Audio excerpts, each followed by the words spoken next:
तो बच्चों अगले 30 दिन में अगर मैं साइंस स्ट्रीम की बात करूं और अगर आप किसी और स्ट्रीम के भी हो, लेकिन यस, आपके पास क्या प्लान होना चाहिए 750 के स्कोर को अचीव करने का, वो मैं आपको इस वीडियो में डिटेल में समझा रही हूँ। बहुत सारे बच्चे मुझसे पिछले कुछ दिनों से मांग रहे हैं कि मैम हमारे को इस वक्त समझ नहीं आ रहा है कि अब हम क्या करें, 30 दिन में कैसे सब मैनेज करें। तो आप लोगों की हर एक प्रॉब्लम का सोल्यूशन इस वीडियो में मैं दे रही हूँ, लेकिन बदले में मुझे केवल एक चीज जो आप लोगों से चाहिए होगी, वो आप लोगों का कमेंट, जिसमें आप ये जरूर लिख के जाओ कि आप लोग डिटरमाइंड हो अगले 30 दिन में अपना एकेडमिक कमबैक करने के लिए। तो अगर वो आप लोगों का प्रॉमिस सच्चा है तो जरूर एक बार कमेंट में लिख के जाइएगा, ताकि मुझे फील हो कि आप सभी लोग अगले 30 दिन में यहाँ पे एक सीरियस एफर्ट मारने वाले हो। ठीक है, अब मैं यहाँ पे बहुत सारी बातें जो सबसे इंपॉर्टेंट है उनका आपको जवाब दे रही हूँ। पहली बात, हर साल आप लोगों के पेपर के लेवल में क्या चेंजेस रहे हैं और क्यों इस बार का पेपर आप लोगों का डिफरेंट या अलग बनने के चांसेस है, प्लस इस साल आप क्या चेंजेस को एक्सपेक्ट कर सकते हो। उसके अलावा आपका टारगेट स्कोर इस बार के पेपर के लिए सीयूटी में क्या होना चाहिए, कैसे आप मल्टीपल सब्जेक्ट्स को प्लान करो, कैसे आप सब्जेक्ट्स के साथ लैंग्वेज और जीएटी को प्लान करो, और इस बार की आप क्या कट ऑफ एक टॉप कॉलेज के लिए एक्सपेक्ट कर सकते हो पहले लिस्ट में अगर आप एडमिशन लेना चाहते हो। तो ये सारे मेन डाउट्स को मैं यहाँ पे अगले 5 मिनट में आप लोगों के लिए कवर कर रही हूँ, तो मेक श्योर करिएगा वीडियो को पूरा देखो। और यस, उन दोस्तों को भी दे दो इस वीडियो को जो लोग इस वक्त शुरुआत कर रहे हैं सीयूईटी 2026 के एग्जाम के लिए।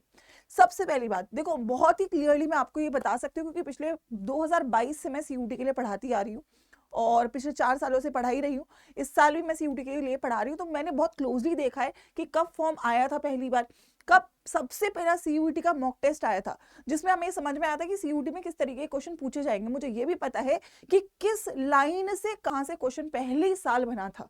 उसके बाद 2023 में क्या हुआ, फिर 24 में क्या हुआ, फिर 25 में क्या हुआ, और इस बार आप क्या एक्सपेक्ट कर सकते हो। तो ये निचोड़ मैं आप लोगों को इस वीडियो में समझा देती हूँ। 2022 में पेपर काफी डायरेक्ट एनसीईआरटी से था, it was not a tough paper, लेकिन क्योंकि पेपर पहली बार था तो बच्चों को बहुत डर लग रहा था, पैनिक था, इस वजह से बच्चों का डेफिनेटली जो स्कोर है उसमें ऊपर नीचे देखने को मिला। But paper was quite easy for first CUET जब 2022 में आया।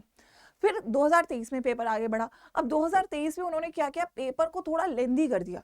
तो बच्चों को लग रहा था कि 2022 जैसा ही पेपर आएगा, लेकिन पेपर थोड़ा लेंदी हो गया, जिसकी वजह से बच्चे पेपर अटेम्प्ट नहीं कर पाए और काफी हद तक वहां पे उन बच्चों को प्रॉब्लम हुई जिन लोगों ने सही प्रैक्टिस नहीं करी थी। अब 2024 में एक सबसे बड़ा चेंज हो गया कि पेपर ना ऑफलाइन हो गया। अब ऑफलाइन का अपना अलग हाइप है कि यार ऑफलाइन पेपर आएगा, जैसे बोर्ड का पेपर आता है उसकी डेट शीट आई। तो ऑफलाइन जब पेपर आया तो एक ही बार पेपर हुआ, ऑल दोस्त में भी एक प्रॉब्लम हो गई थी कि पहले दूसरा दिन का पेपर कैंसिल हो गया था, तो कुछ बच्चों का ऑनलाइन भी हुआ था। बट येस, मेजोरिटी पेपर वैसे ऑफलाइन हुआ था। तो ऑफलाइन पेपर में एक ही सेट था और उसमें देखा गया था कि केस बेस्ड बहुत टफ पूछा गया था। अगर मैं अपने पेपर की बात करूँ, केमिस्ट्री में इलेक्ट्रोकेमिस्ट्री से केस बेस्ड था और थोड़ा अलग सा ही पूछ लिया गया था, पेपर में पीवाईक्यू जैसा नहीं था। तो 2024 में ये कहानी हुई। अब जो इस बार का 2025 का पिछले साल का पेपर था, अब हमने सारे लेवल्स देख लिए थे, हमने इसके अकॉर्डिंग प्रिपेयर किया। बट 2025 में हमने देखा कि पेपर में टाइप्स ऑफ क्वेश्चन बदले। ठीक है, एमएसक्यू टाइप एमसीक्यू डाल दिए गए, मैचिंग्स डाली गई, स्टेटमेंट 1 स्टेटमेंट 2 टाइप के क्वेश्चन डाले गए। पेपर का डिफिकल्टी डेफिनेटली पिछले तीनों सालों से बढ़ के 2025 में पूछा गया। ठीक है, अब ये 2026 में क्या होगा, ये तो हर साल की कहानी है सीयूटी की। 2026 में आप सेम एक्सपेक्ट कर सकते हो, बहुत चांसेस है कि 2025 से मिलता जुलता पेपर आए। तो सबसे ज्यादा जरूरी पहले तो आपके लिए ये है कि 2025 का पेपर यानी कि पीवाईक्यूज आपको बहुत अच्छे से क्लियर होने चाहिए, क्योंकि ये आपको एग्जैक्टली पेपर का लेवल बताएंगे। अब अगेन, आप जहां से भी पढ़ रहे हो आपके पास होने चाहिए। वैसे मुझे लगता है कि यहाँ पर आपको 2025 के मैक्सिमम पीवाईक्यूज है जो हम लोग प्रोवाइड करवा रहे हैं, क्योंकि हमने ऑलमोस्ट सारे शिफ्ट्स के पेपर 2025 के निकाले थे। एंड क्योंकि ऑब्वियसली बेटा हम 4 सालों से अगर सीयूटी के लिए काम कर रहे हैं, तो सीयूटी का ऐसा कोई कंटेंट नहीं है जो आपको इस प्लेटफॉर्म पे नहीं मिलेगा। सो मेक श्योर करिए कि पहली बात तो आप कंटेंट सही फॉलो करो। अब ये आपको समझ में आ गया एग्जाम लेवल की बात। अब मैं बात करती हूँ एक सबसे बड़ा डिफिकल्टी जो बच्चों के लिए रहता है, लैंग्वेज जीएटी, है ना। हर स्ट्रीम का देखो अपना चैलेंज है। मैं पहली साइंस को ही लेके चलती हूँ, अगर मैं साइंस स्ट्रीम से हूँ तो आप लोगों के लिए यार एक चीज जो हर स्ट्रीम में कॉमन है वो है डोमेन्स, है ना। और डोमेन्स मेजॉरिटी बच्चों के प्रिपेयर्ड ही होते हैं। ठीक है, अब प्रॉब्लम है लैंग्वेज जीएटी। अब ये डिसाइड करने के लिए मुझे लगता है आपको कोर्स क्लियर होना चाहिए।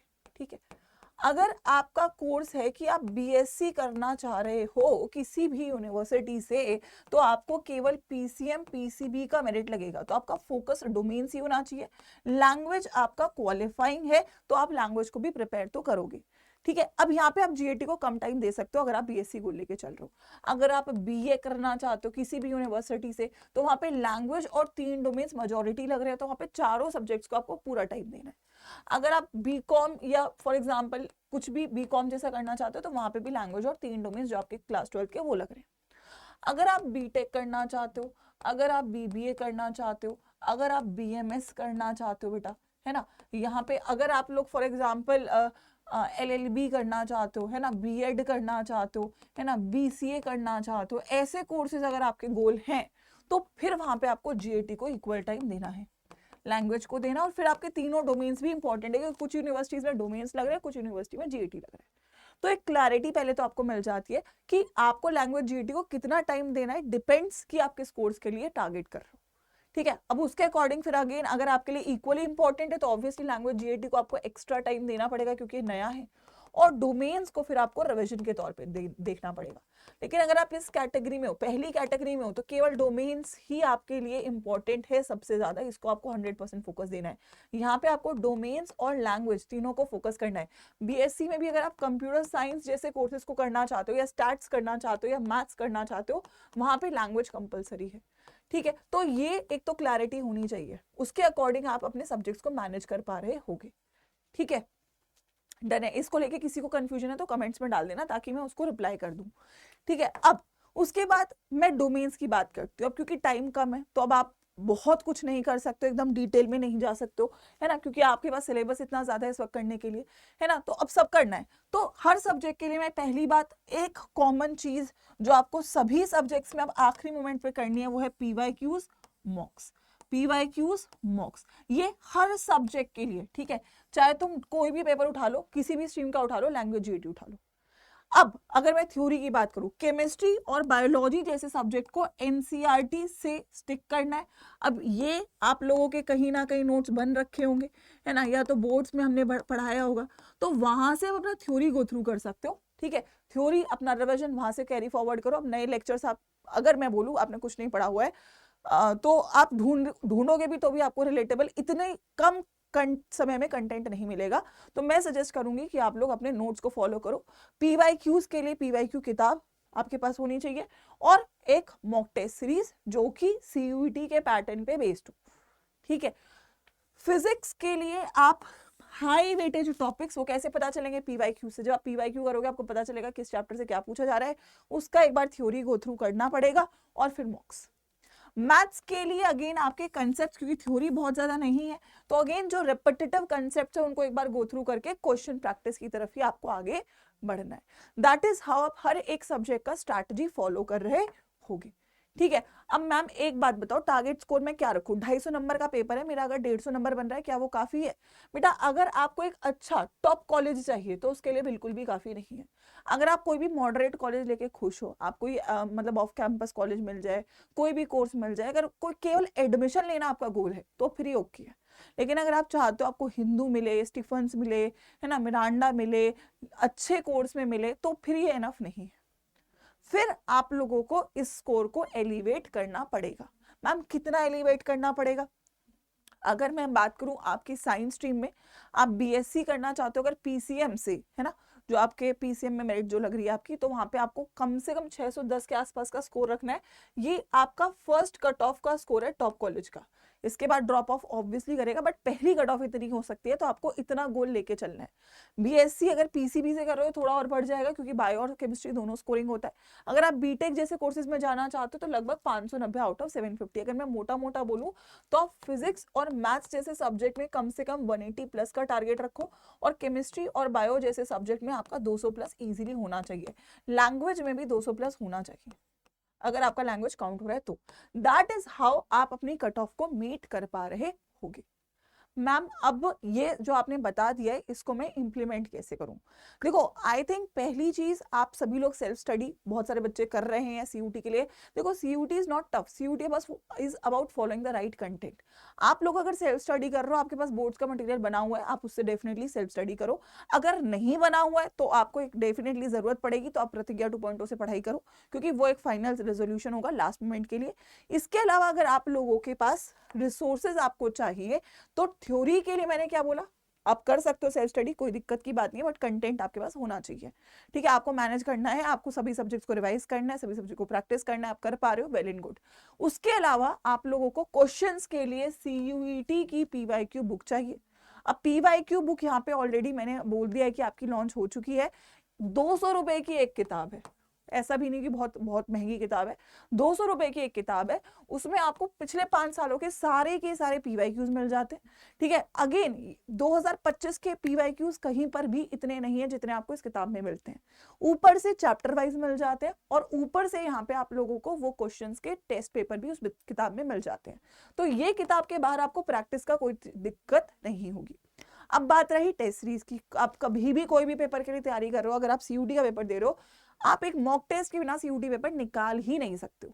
अब मॉक टेस्ट भी आपका होना चाहिए ऐसा जिसके साथ आप लोग प्रैक्टिस सही लेवल की कर पाओ। अब मॉक टेस्ट में भी मैं आपको एक बहुत ही इंपॉर्टेंट गुरु मंत्र दे देती हूँ कि कम से कम 5 मॉक टेस्ट ना, कितने ही कर रहे हो, 5 मॉक टेस्ट आप लोग डेस्कटॉप पे करो। ठीक है, आप फोन में नहीं करो, लैपटॉप में नहीं करो, डेस्कटॉप में करो। क्यों मैम? क्योंकि लैपटॉप में फोन आप जब मॉक कर रहे हो आपको उसकी स्पीड पता है, आपको फोन में करना है। पेपर में जब आप बैठते हो, आप जब वो कंप्यूटर के सामने बैठते हो और माउस चलाते हो ना, तो स्पीड मैच नहीं होती और वहां पे इतनी गलतियां होती है कि बच्चे अच्छा खासा पढ़ के भी वहां पेपर गड़बड़ करते हैं। उसको सॉल्व करने का एक तरीका है, 5 मॉक टेस्ट या तो साइबर कैफे पे जाके दो, या अगर आपके घर पे डेस्कटॉप है, किसी और के घर पे डेस्कटॉप है, डेस्कटॉप माउस के ऊपर बैठ के 5 मॉक टेस्ट देने ही देने हैं, अगर आप सीयूटी के पेपर में कोई भी ब्लंडर नहीं करना चाहते हो। इसके अलावा बचे हुए मॉक टेस्ट आप अपने घर पे दे सकते हो, लैपटॉप पे दे सकते हो। फोन पे मैं सजेस्ट नहीं करूंगी, क्योंकि फोन पे मॉक टेस्ट देने का कोई फायदा नहीं है, क्योंकि फोन से क्या होता है कि आपको अभी आ जाएगा, लेकिन इवेंचुअली आपको पेपर की प्रैक्टिस उससे नहीं हो रही, और पेपर अगर सीबीटी मोड का है तो बिना मॉक टेस्ट के नहीं निकलेगा। ठीक है, मॉक टेस्ट के भी मैं आप लोगों को बता देती हूँ, यहाँ पे आपकी 999 या बल्कि इससे कम की भी, इससे भी थोड़ा कम प्राइस पे आपको टेस्ट सीरीज मिल रही है, जिसमें आपको फुल लेंथ टेस्ट भी मिल रहे हैं। ठीक है, लगभग 10 या 15 पर सब्जेक्ट के हैं। ठीक है, पीवाईक्यू वाले पेपर भी मिल रहे हैं, पीवाईक्यू टेस्ट मिल रहे हैं। इसके अलावा आप लोग को चैप्टर वाइज टेस्ट भी मिल रहे हैं और आपको यहाँ पे टॉपिक टेस्ट भी मिल रहे हैं। तो लगभग 90 टेस्ट आपको पूरी इस टेस्ट सीरीज में मिल जाते हैं, जिसमें आपके सभी सब्जेक्ट्स, लैंग्वेज और जीएटी कवर्ड है। और अगर इसको किसी को केवल एक ही सब्जेक्ट का लेना है तो उसका भी ऑप्शन है, लगभग आई थिंक 300 रुपए का पर सब्जेक्ट का भी आपको मॉक टेस्ट मिल रहा है।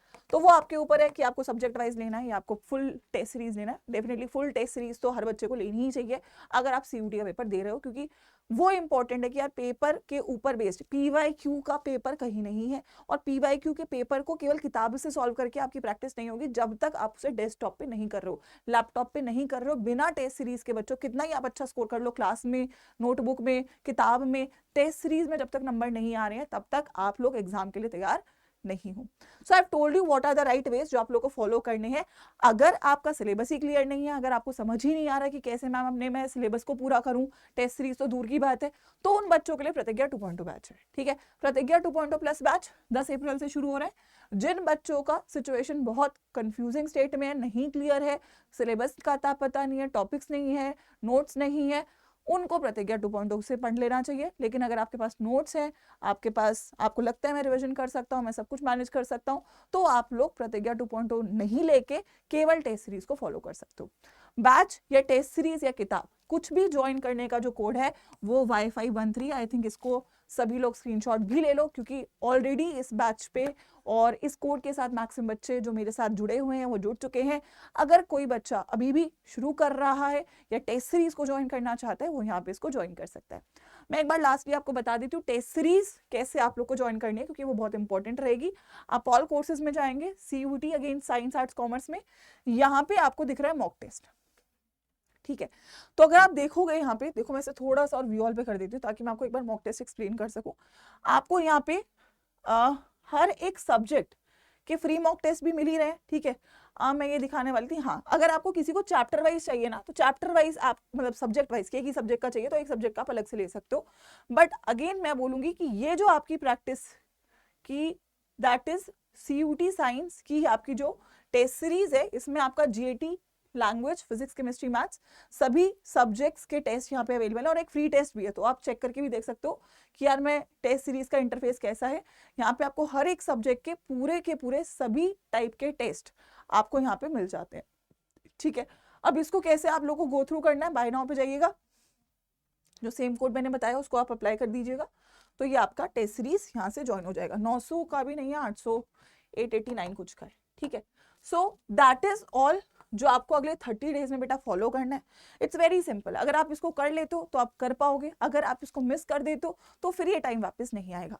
जो बच्चे 0 पे हैं या कंफ्यूज है और उनके पास कंटेंट भी नहीं है, ठीक है, तो ये कंफ्यूज का स्टेट 30 दिन नहीं कैरी फॉरवर्ड करना है, वो बच्चे प्रतिज्ञा 2.0 को अभी के अभी ज्वाइन कर लें, क्योंकि प्रतिज्ञा 2.0 में क्लासेस भी हैं, बुक्स भी हैं PYQ की और टेस्ट सीरीज भी है।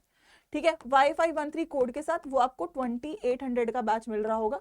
ठीक है, वो आप लोग तब ज्वाइन करेंगे अगर आपके पास खुद के नोट्स है। टेस्ट सीरीज के साथ अपनी तैयारी को शुरू करें, क्योंकि ये रिप्लेसेबल नहीं है।